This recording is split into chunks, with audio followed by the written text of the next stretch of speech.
everybody, I'm back, but this time we're gonna finish the one and only Ivan.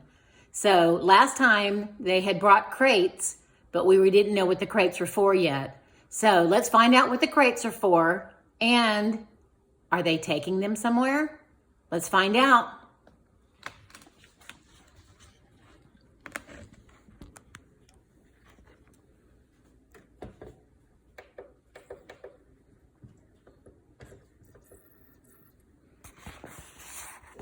And prodding. The lady comes again. She brings an animal doctor with an awful smell and a dangerous-looking bag. He spends an hour with Ruby, poking and prodding. He looks at her eyes, her feet, her trunk. When he's done with Ruby, he enters my cage. I wish I could hide under knock tag like Bob. Instead, I do a nice, loud chest beat. And after a moment, the doctor retreats. We're going to need to put this one under, he says. I'm not quite sure what he means, but I strut around my cage feeling victorious anyway. No painting. No one asks me to paint today. No one asks Ruby to perform. There are no shows, no visitors, unless you count the protesters. Mac stays in his office all day. More boxes. I wake up from a long morning nap. Bob is on my belly, but he isn't asleep. He's watching The Ring, where 4 men are placing a large metal box. It's me-sized. What's that? I ask, still blurry from sleep. Bob nuzzles my chin. I believe that box is for you, my friend. I'm not sure what he means. Me? They brought in a bunch of boxes while you were sleeping. Looks to me like they're taking a whole lot of you, he says casually, licking a paw. Even Thelma. Taking? I repeat. Taking us where? Well, some to the zoo, probably. Others to an animal shelter where humans will try to find them homes. Bob shakes himself. So, I guess all good things must come to an end, huh? His voice is bright, but his eyes are far away and sad. I'm going to miss your stomach, big guy. Bob shuts his eyes. He makes an odd noise in his throat. But what about you? I ask. I can't tell if Bob's just pretending to sleep, but he doesn't answer. I gaze at the huge, shadowy box, and suddenly I understand how Ruby feels. I don't want to go into that box. The last time I was in a box, my sister died. Goodbye. When George and Julia come that night, George doesn't get his mop or his broom. He gathers up his tools and belongings while Julia runs to my cage. This is my last night, Ivan, she says, and she presses her palm to my glass. Mac fired my dad. Tears slip down her cheeks. But the zoo lady said maybe they'll have an opening there in a while, cleaning cages and stuff. I walk to the glass that separates us. I put my hand where Julia's is, palm to palm, finger to finger. My hand is bigger, but they're not so very different. I'm going to miss you, Julia says. And Ruby and Bob. But this is a good thing, really it is. You deserve a different life. I stare into her dark eyes and wish I had words for her. Sniffling, she goes to Ruby's cage. Have a good life, Ruby, she says. Ruby makes a little rumbling sound. She puts her trunk between the bars and touches Julia's shoulder. Where's Bob, anyway? Julia asks. She looks around, under tables, in my cage, by the trash can. Dad? She calls. Have you seen Bob? Bob? Nope, George says. Julia's brow wrinkles. What's going to happen to him, Dad? What if Max shuts down the whole mall? He says he's going to try to keep it open without the animals, George says. He stuffs his hands in his pockets. I'm worried about Bob, too. But he's a survivor. You know what, Dad? Julia gets a gleam in her eye. Bob could live with us. Mom loves dogs, and he could keep her company, and... Jules, I'm not even sure I have a job yet. I may not even be able to feed you, let alone some mutt. My dog walking money. Sorry, Jules. Julia nods. I understand. She starts to leave, then runs back to my cage. I almost forgot. This is for you, Ivan. She slips a piece of paper into my cage. It's a drawing of Ruby and me. We're eating yogurt raisins. Ruby is playing with another baby elephant. And I'm holding hands with a lovely gorilla. She has red lips and a flower in her hair. I look as I always do in Julia's pictures, like an elegant fellow. But something is different about this drawing. In this picture, I am smiling. Click. The door to my cage is propped open. I can't stop staring at it. My door. Open.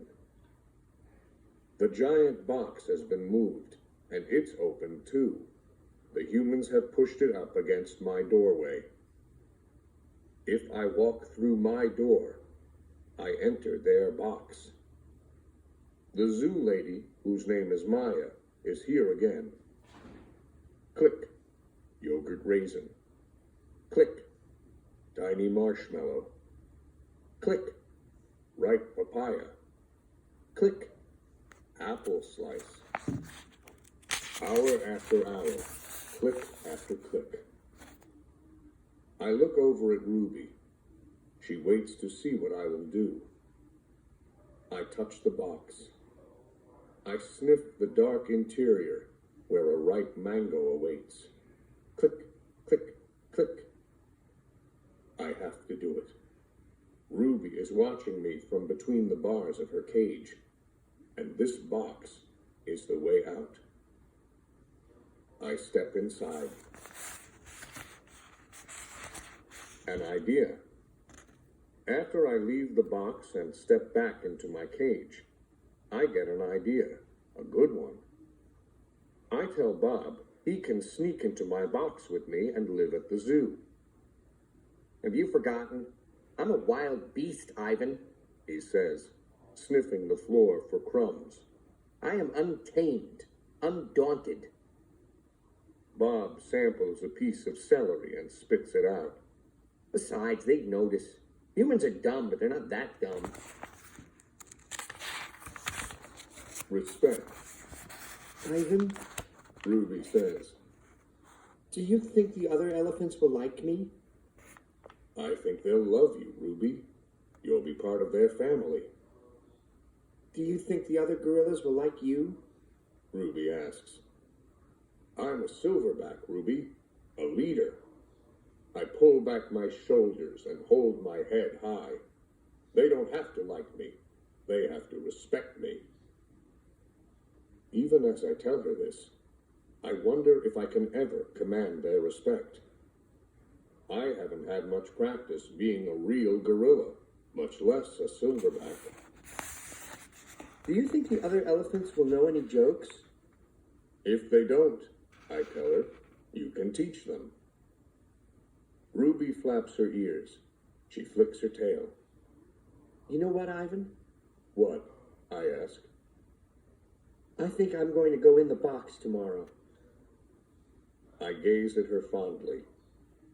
I think that's a good idea, and I think Stella would have agreed. Do you think the other elephants will know how to play tag? I love tag. Me too, I say. And I think of my nimble sister racing through the brush, always just out of my reach. Photo. Late at night, Mac opens my cage. The full moon falls on his sagging shoulders. He seems smaller somehow. Bob, instantly alert, leaps off my stomach and dives under knot tag. "Don't bother hiding, dog," Mac says. "I know you sleep in here." Mac settles onto my tire swing. "Might as well stay one more night. Your buddy's leaving tomorrow." Tomorrow? My stomach drops. I'm not ready. I need more time. I haven't said my goodbyes. I haven't thought this through. Mac pulls a small photo out of his shirt pocket. It's me when I was young. Mac and I are in the front seat of his convertible. I'm wearing a baseball cap and eating an ice cream cone. I was a handsome lad, but I have to admit I look ridiculous. Nothing like a real gorilla. "We had some laughs, didn't we, Guy?" Mac says. "Remember when we went on that roller coaster? Or that time I tried to teach you to play basketball?" Mac shakes his head, chuckling. "You had a lousy jump shot." He stands, sighs, looks around. He puts the photo back in his pocket. "I'm going to miss you, Ivan," he says. And then he leaves. He doesn't look back. Leaving. Early in the morning, Maya arrives with many other humans. Some have white coats. Some have rustling papers. They are hushed, busy, determined. Ruby enters her box first. "I'm scared, Ivan," she calls from inside the box. "I don't want to leave you." A part of me doesn't want her to leave either, but I know I can't tell her that. "Think of all the amazing stories you can share with your new family," I say. Ruby falls silent. "I'll tell them your elephant joke," she says after a long pause. "The one about the refrigerator." I bet they'd like that. And be sure to tell them about Bob and Julia and me.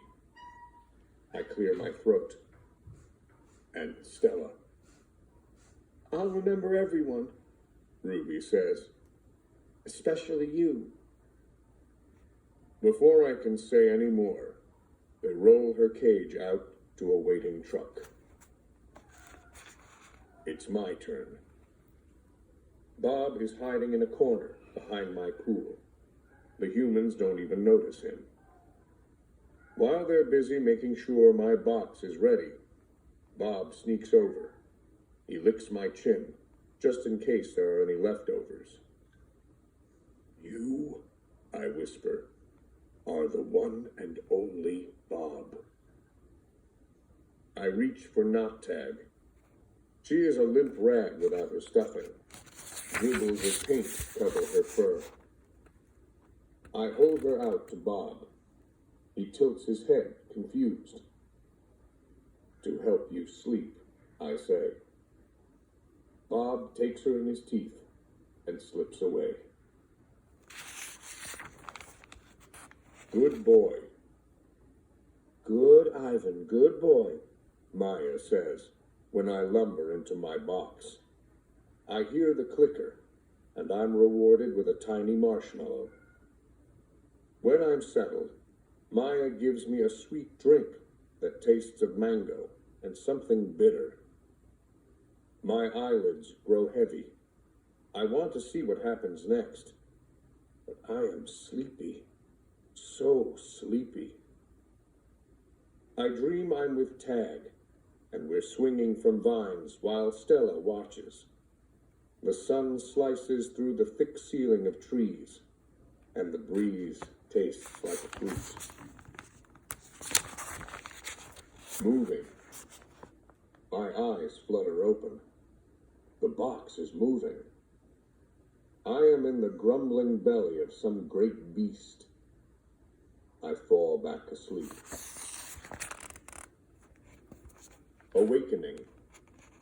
I awake to glass and steel.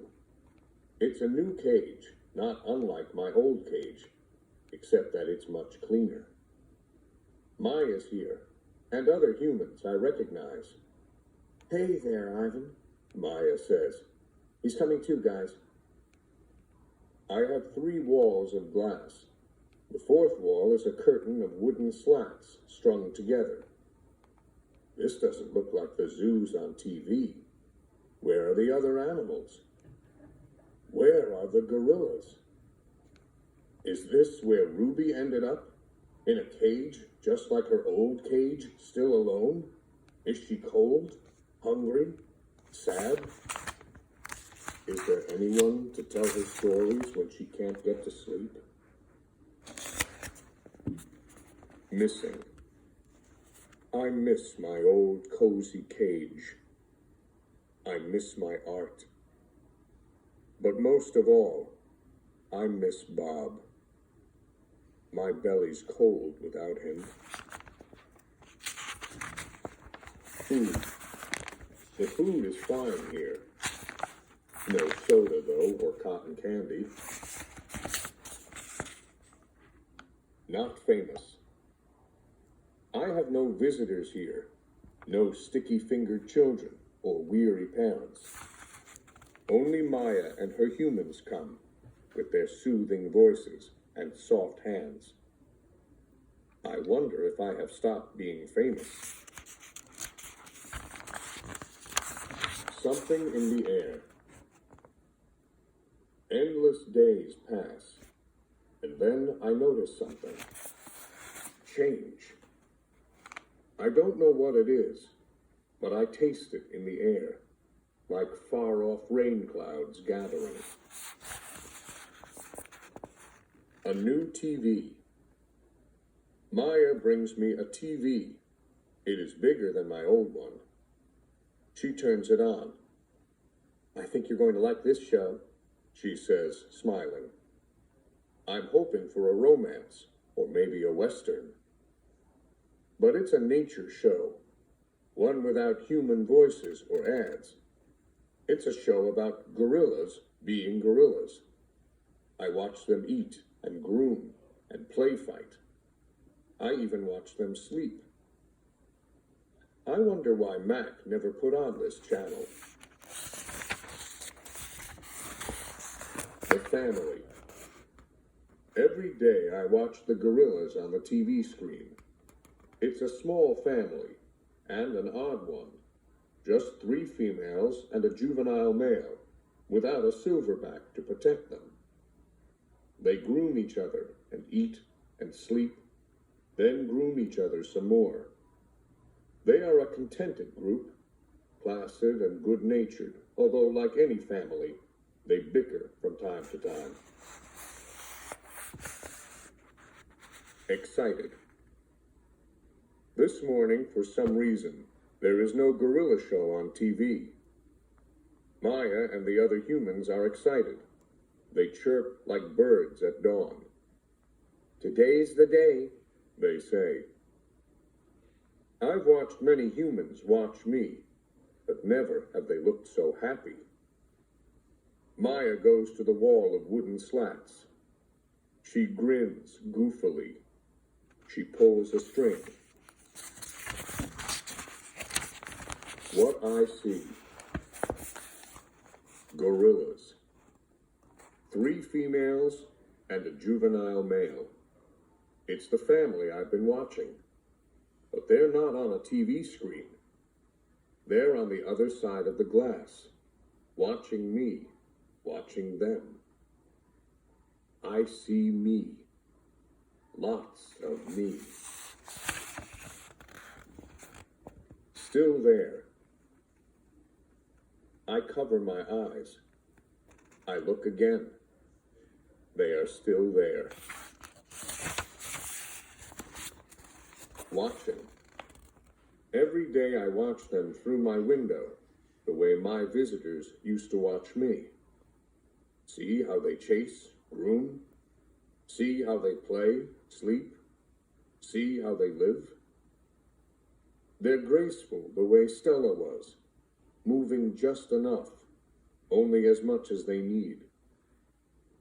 They stare at me, heads tilted, pointing and hooting, and I wonder, are they as fascinated by me as I am by them? She. Her hoots make my ears hurt. I admire her intact canines from afar. Her name is Kinyani. She is faster than I am, spry and probably smarter, although I am twice her size, and that too is important. She is terrifying and beautiful, like a painting that moves. Door. Today the humans lead me to a door. On the other side, Kinyani and the others wait for me. I'm not ready for this. I'm not ready to be a silverback. I'm Ivan. Just Ivan. Only Ivan. I decide it's not a good day to socialize. I'll try again tomorrow. Wondering. All night I lie awake, wondering about Ruby. Has she already walked through a door like the one I'm facing? Was she as scared as I am? Scared the way she must have been that day she fell in the hole? I think of Ruby's endless curiosity and of the questions she loved to ask. Have you ever danced with a tiger, Ivan? Will your fur turn blue? Why doesn't that little boy have a tail? If Ruby were here with me, she'd be asking, What's on the other side of the door, Ivan? Ruby would want to know, and she would have been through that door by now. Ready. Want to try again, Ivan? Maya asks. I think of Ruby, and I tell myself it's time. The door opens. Outside at last. Sky. Grass. Tree. Ant. Stick. Bird. Dirt. Cloud. Wind. Flower. Rock. Rain. Mine. Mine. Mine. Oops. I sniff, approach, strut a bit, but the others don't welcome me. They have sharp teeth and loud voices. Did I do something wrong? Kinyani chases me. She throws a stick at me. She corners me. I know that she's testing me to see if I'm a true silverback, one who can protect her family. I cower and hide my eyes. Maya lets me back into my cage. What it was like. I lie awake and try to remember what it was like being a gorilla. How did we move? How did we touch? How did we know who was boss? I try to think past the babies and the motorbikes and the popcorn and the short pants. I try to imagine Ivan as he might have been. Pretending. The juvenile male approaches. He's eyeing my food hungrily. I imagine a different Ivan, my father's son. I grumble and swat and swagger. I beat my chest till the whole world hears. Kinyani watches, and so do the others. I move toward the young upstart, and he retreats. almost as if he believes I'm the silverback I'm pretending to be. Nest. I'm making a nest on the ground. It isn't a true jungle nest. The leaves are inferior and the sticks are brittle. They snap when I weave them into place. The others watch, grunting their disapproval. Too small, too flimsy, an ugly thing to see. But when I climb into that leafy cradle, it's like floating on treetop mist. More TV. Maya wants me to go back to my glass cage. I can tell because she is tempting me toward the door with a trail of tiny marshmallows. I try to ignore her. I don't want to leave the outside. It's a cloudless day, and I've found just the right spot for a nap. But I relent when she adds yogurt raisins to the trail. She knows my weaknesses all too well.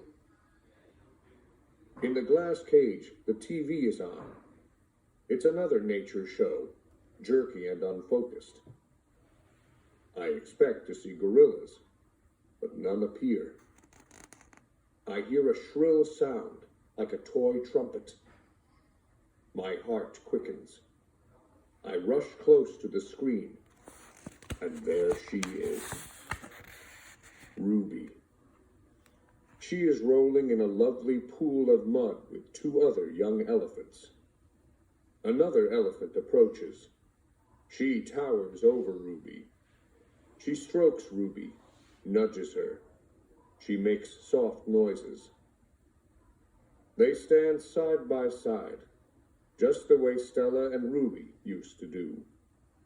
Their trunks entwine. I see something new in Ruby's eyes, and I know what it is. It's joy. I watch the whole thing, and then Maya plays it again for me, and again. At last, she turns off the TV and carries it out of the cage. I put my hand to the glass. Maya looks over. Thank you, I try to say with my eyes. Thank you.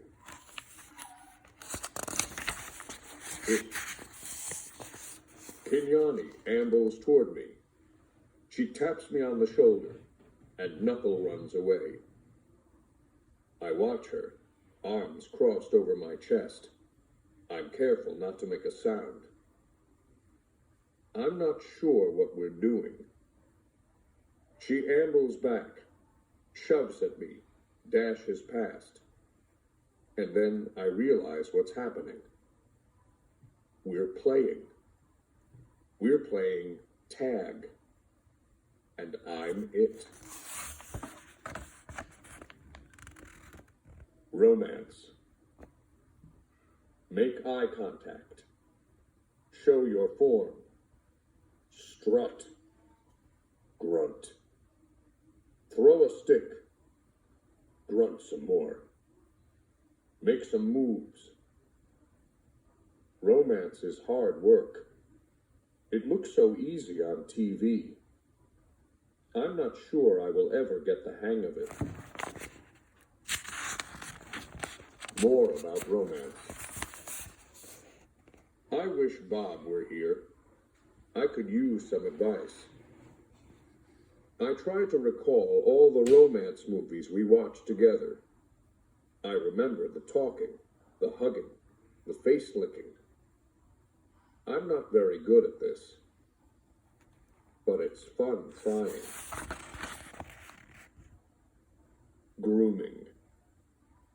Is there anything sweeter than the touch of another as she pulls a dead bug from your fur? Talk. Gorillas aren't chatty like humans, prone to gossip and bad jokes. But now and again we swap a story under the sun. One day, it's my turn. I tell my troop about Matt and Ruby and Bob and Stella and Julia and George, about my mother and father and sister. When I am done, they look away, silent. Kinyani moves closer. Her shoulder brushes mine, and we let the sun soak into our fur. Together. The top of the hill. I've explored every nook and cranny of this place, except for a hill at the far end where workers have been repairing a wall. They're finally gone. They've left behind fresh white brick and a mound of black dirt. While the others laze in the morning sun, I want to explore the hilltop. They've been there before, and I have not. Everything is still fresh to my eyes. I take my time going uphill, savoring the feel of grass on my knuckles. The breeze carries the shouts of children and the drowsy hum of bumblebees. Near the top of the hill is a low-limbed tree, the kind my sister would have loved.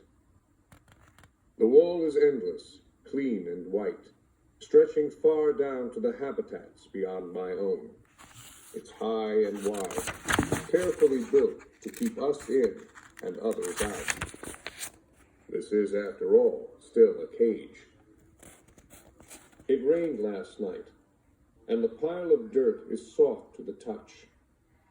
I scoop up a handful and breathe in the loamy smell. It's a rich brown color, heavy and cool in my palm. And the wall waits, like an endless blank billboard. The wall. It's a big wall, but it's a big pile of dirt, and I'm a big artist.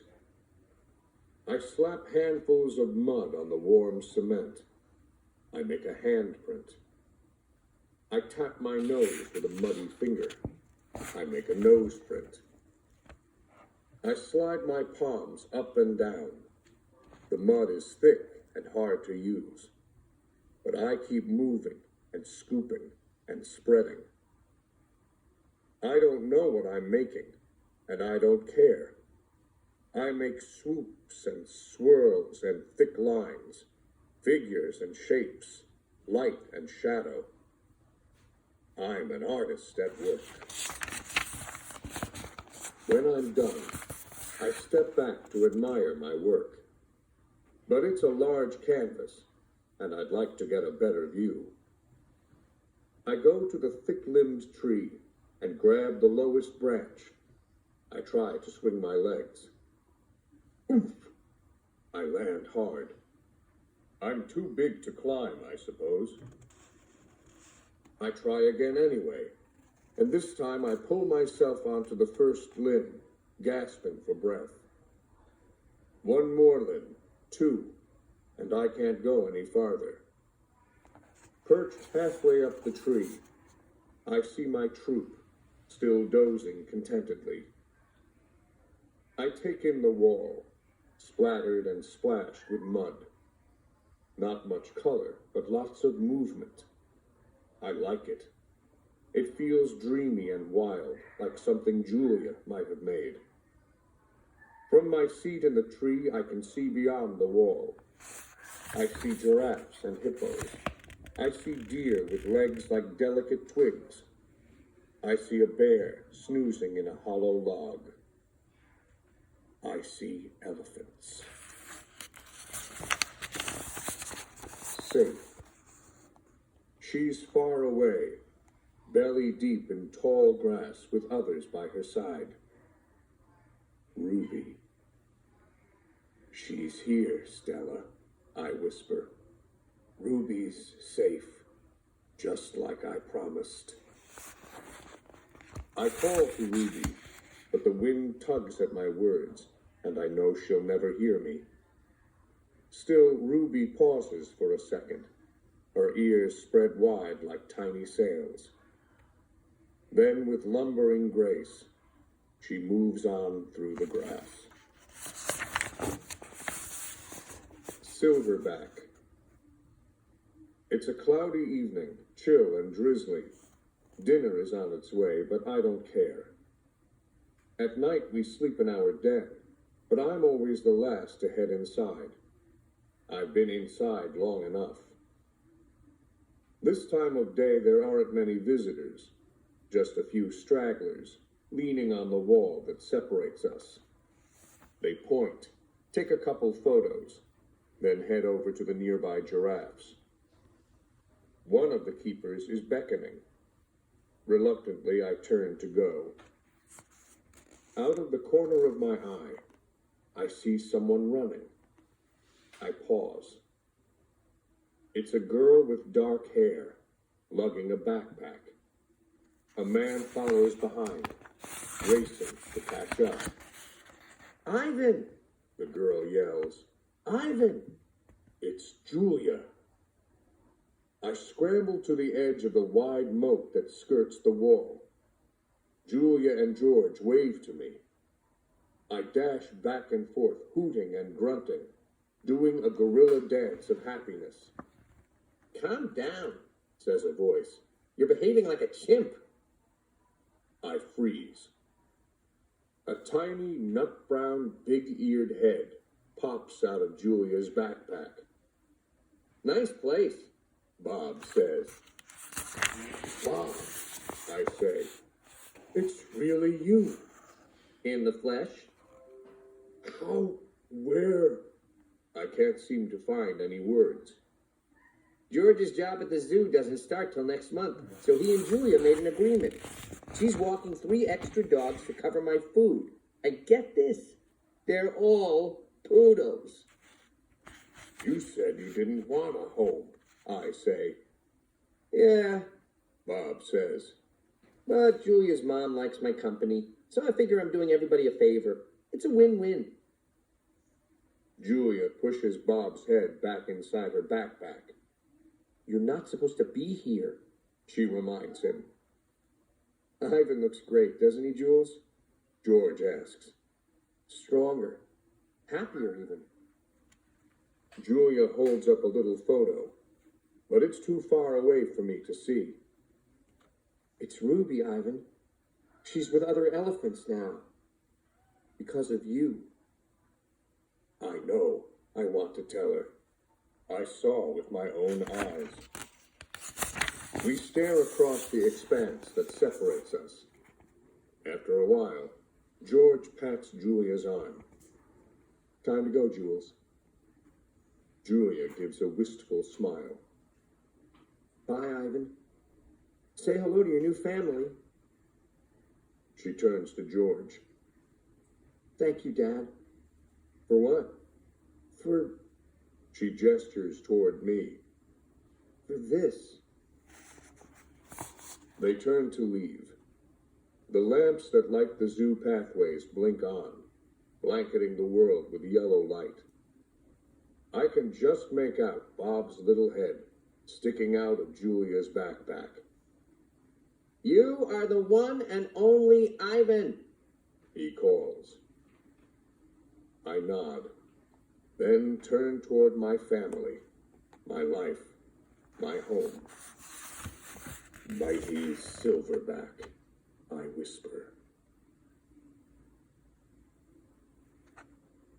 The One and Only Ivan is a work of fiction, but the inspiration for this imagined tale lies in a true story. Ivan, a real gorilla, now lives at Zoo Atlanta, but on the way to that happy ending, he spent almost 3 decades without seeing another of his own kind. After being captured as an infant in what is now the Democratic Republic of the Congo, Ivan's twin sister died en route to the U.S., or shortly thereafter. Ivan was raised in a home until he became unmanageable. At that point, he was added to an odd collection of animals housed at a circus-themed mall in Washington state. Ivan spent 27 years of his life alone in a cage. Over time, as an understanding of primate needs and behavior grew, Public discomfort with Ivan's lonely state grew as well, particularly after he was featured in a National Geographic special entitled The Urban Gorilla. A public outcry followed, including heartfelt letters from children. When the mall where Ivan lived went bankrupt, he was placed on permanent loan to Zoo Atlanta, which houses the largest group of captive western lowland gorillas in the nation. Ivan is now a beloved celebrity at Zoo Atlanta, where he lives contentedly with Kenyani and other gorillas. He's known for his paintings, which are often signed with his thumbprint. Ivan and Kenyani are real gorillas, and so, by the way, is Jambo, whose story Stella tells to Ivan and Bob. But all other characters and situations in this novel are entirely the product of my imagination. When I started to write about the grim facts of Ivan's solitary existence, a new tale slowly began to take shape. At least on the page, where anything is possible. I wanted to give Ivan, even while captive behind the walls of his tiny cage, a voice of his own and a story to tell. I wanted to give him someone to protect and the chance to be the mighty silverback he was always meant to be.